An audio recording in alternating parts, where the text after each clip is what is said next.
I do love the giraffes. In many ways, there's just something so kind of bizarre. They're just sort of almost terrestrial beings, and when I see them from afar, it looks like they are literally gliding across the grass.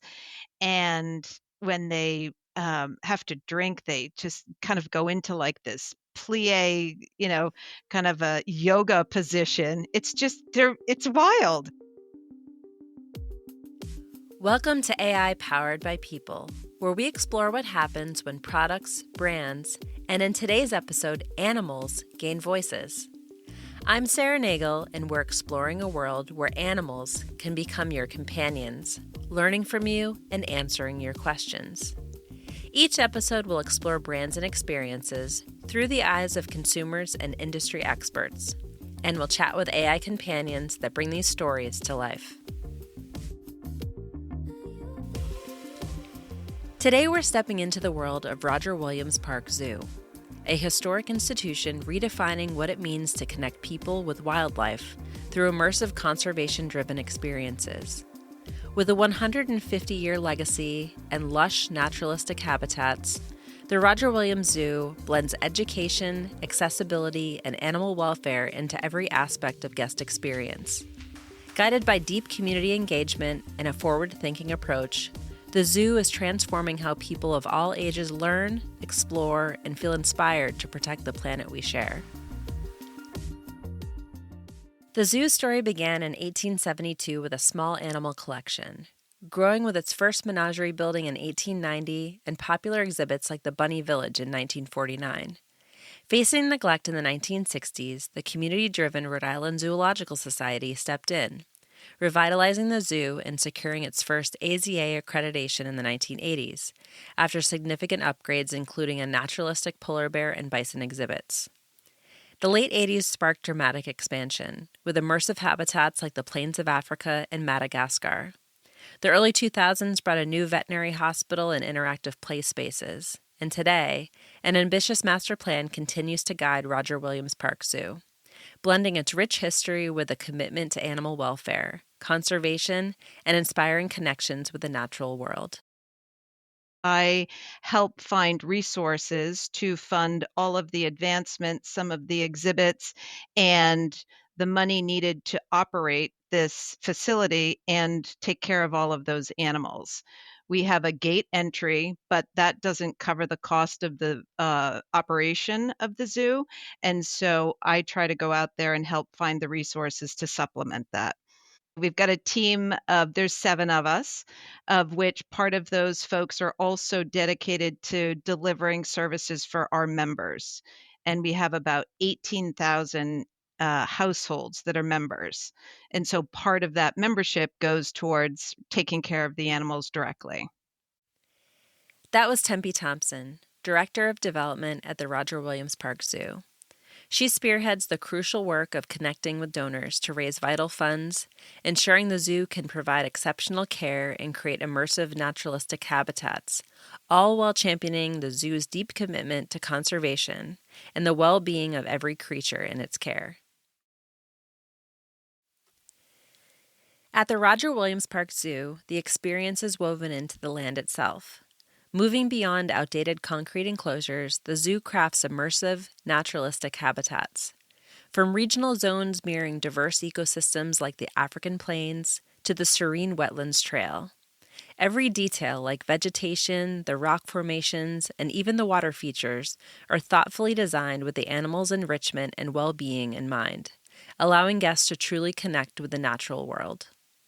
I feel like there's an element where people think about the zoo maybe in a way that it was 30, 40, 50 years ago. You think about these very austere, kind of concrete shaped spaces where animals are, kind of in there and looking very sad and forlorn up at guests. And so that has evolved and changed dramatically. And as standards become much more consistent with how the welfare of the animal is first and foremost, all of the exhibitry and all of the habitats have changed too.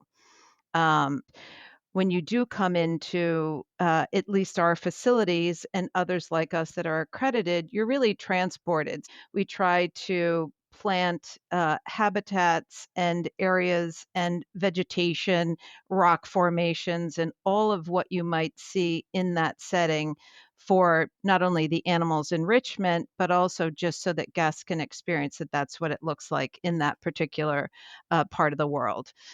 In some cases, even a mixed species exhibit where wildebeest and zebras are in the same space, which is natural in the wild as well.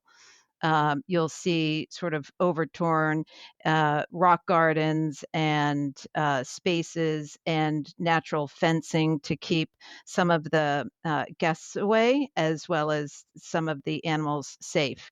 And we have a bear, for example, that is from the Himalayas. So there's this kind of like a steep rock incline that is the backdrop of the moon bear, and where guests are able to see. And there's also water features so that you can see them swimming. So all of those add not only a naturalistic setting, but also a visual backdrop for folks to really imagine what it might be like. But it's all from that perspective of taking care to make sure that the health and welfare of the animal is first and foremost.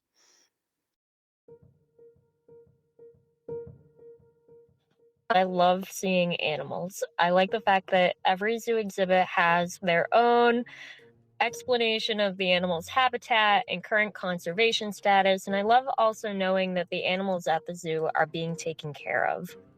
You typically see all kinds of different rocks and plants, and especially if you go on a very, very nice, relaxing day, it's a great thing that you can do with your family, friends.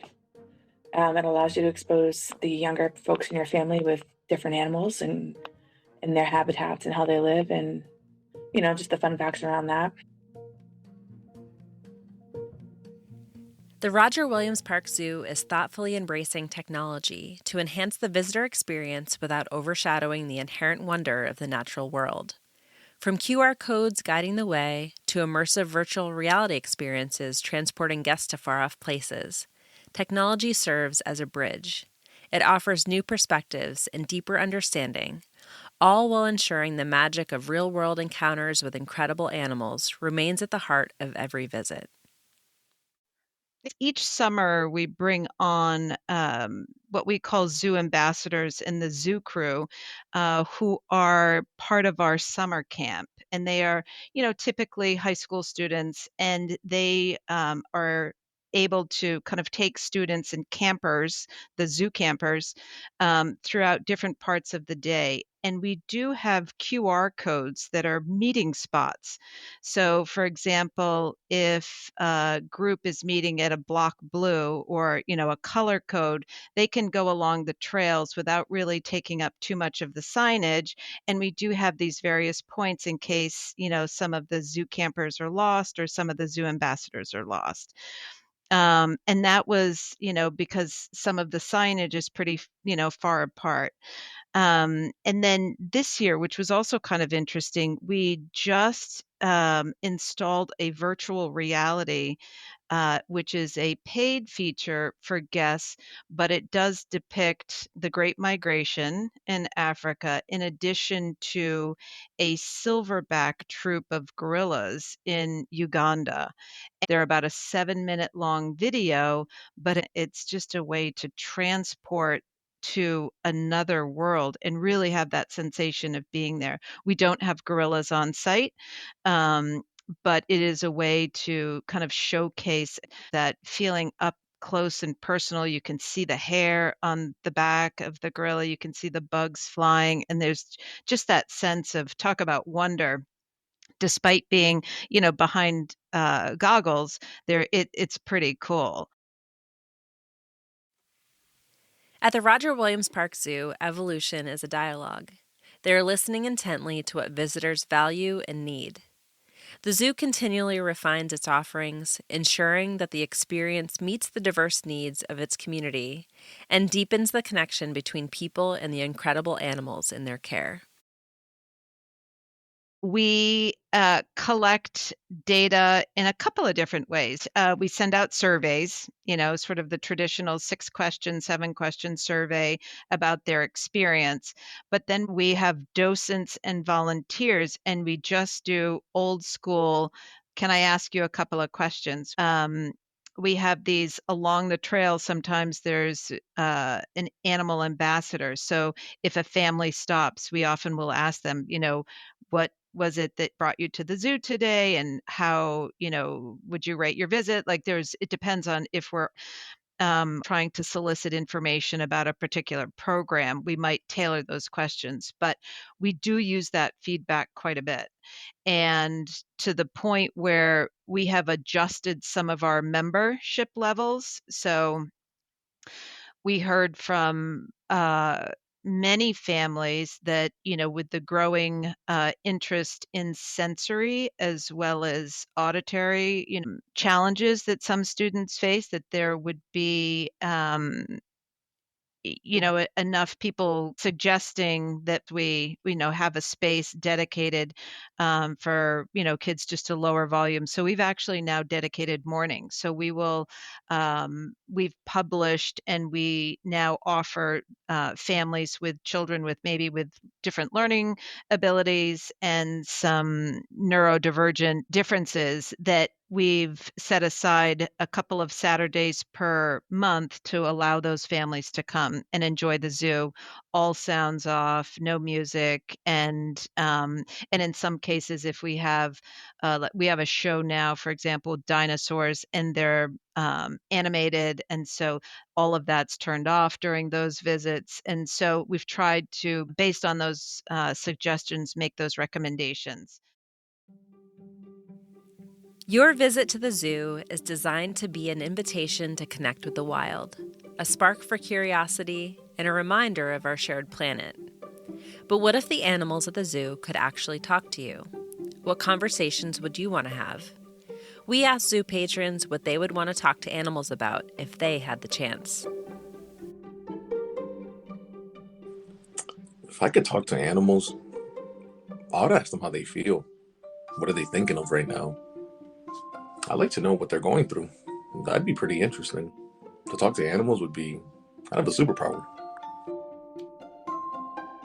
I think I would talk to the animals about what their day-to-day looks like. What are they thinking about? How are they responding to the visitors and to their handlers? And I would wonder, would they have a preference if they were to live in the wild versus to live in captivity? I would probably ask them what kind of food that they want, ask them about just their general feelings about being in a zoo, if they were ever in the wild. Just a lot of general fun things. I would ask them what their favorite kinds of zoo visitors are like. I'd love to know what they think of us staring at them.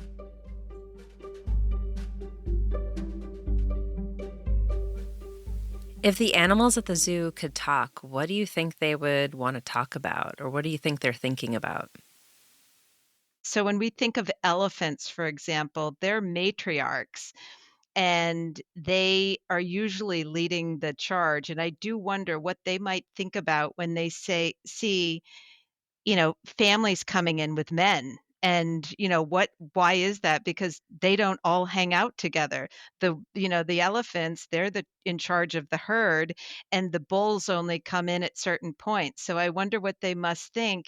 It struck me the other day, there was a group that came in, and there was this, a gentleman, and he had two of his friends, and they were staring at the elephant for a good, probably 5 minutes, like long enough that I noticed it. I was observing them looking at and that's exactly what I thought. I was thinking, here she is, the lady of the group, her name is Alice. And I was thinking, she's probably looking at him as like, what are you looking at me for?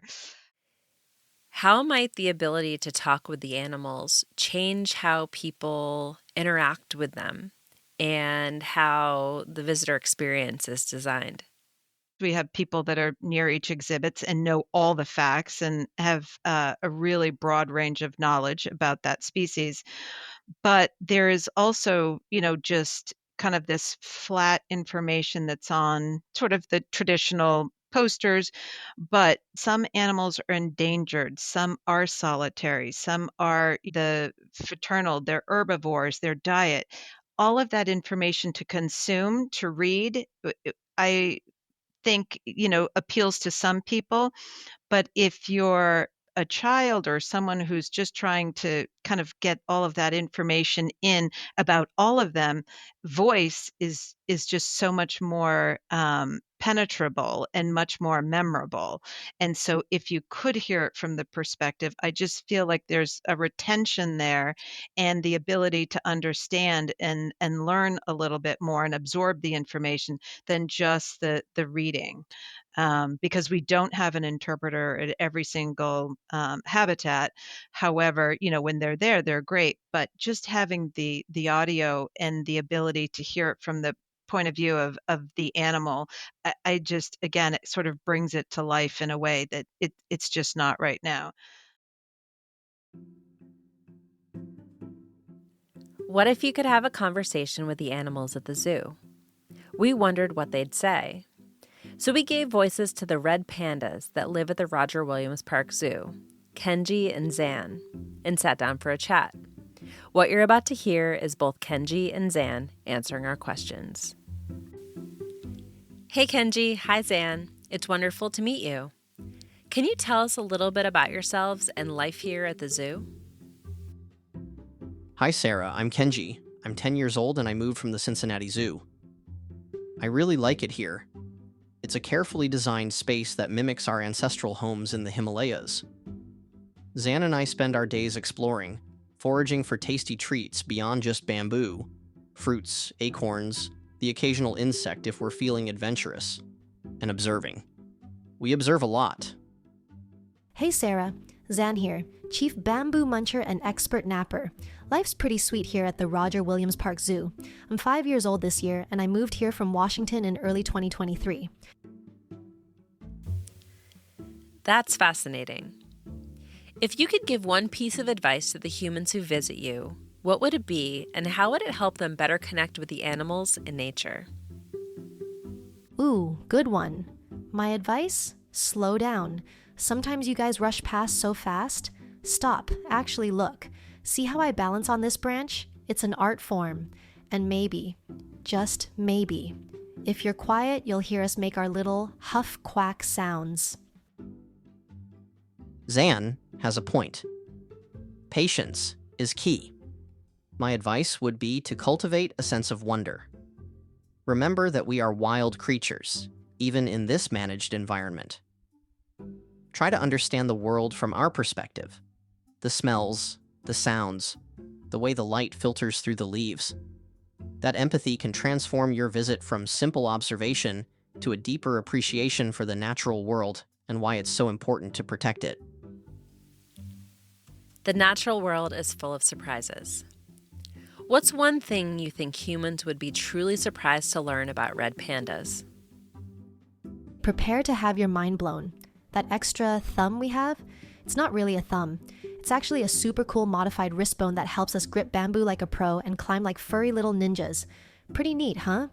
Humans have their opposable thumbs. We have our awesome wrist bones. Many humans are surprised to learn that despite our name, we are not closely related to giant pandas.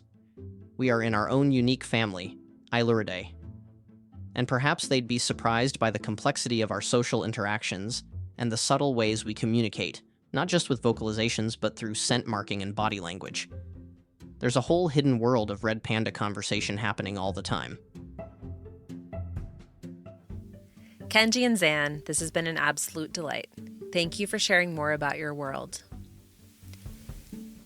By giving voice to the voiceless, we can hopefully gain new perspectives, find creative inspiration, and strengthen our connection with the world around us.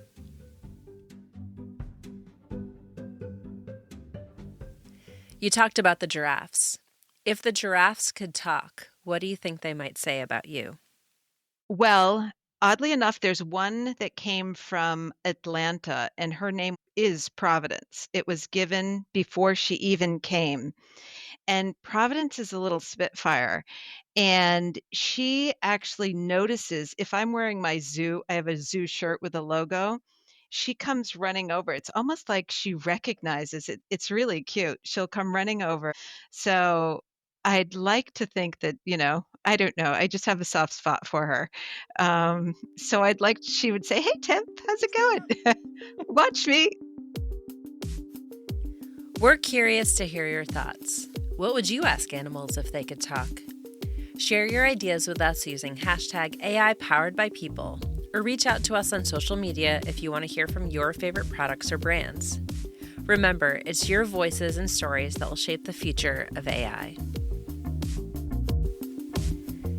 This is Sarah Nagle, and you've been listening to AI Powered by People, a podcast brought to you by Verve Labs. Special thanks to Tempie Thompson from the Roger Williams Park Zoo, and zoo patrons from our community, Jillian, Jose, Sherry, Darian, and Nadia. This episode is produced and edited by me, social media by Katie Sizemore, and our researcher with an eagle eye is Annalise Larson. Join us every Tuesday to learn more about the brands and products and experiences you love, and what they might say if they had a voice.